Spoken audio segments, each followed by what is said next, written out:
Άλλη μία, Δημήτρη. Τα ελαττήρια. Όχι ρε.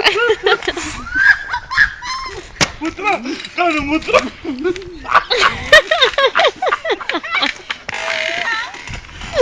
Περίμενα και μία στο πλάι. Έλα.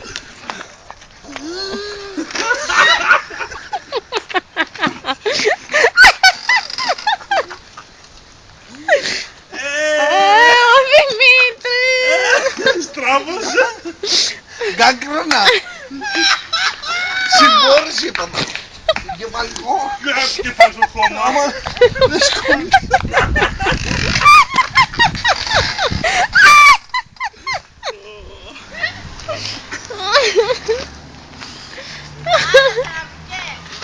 Α, ναι, τώρα στο άλλο, έλα εδώ. Εδώ σε αυτό τώρα. Πάντα στο λάπτοπ. Όχι τα τσιγάρα!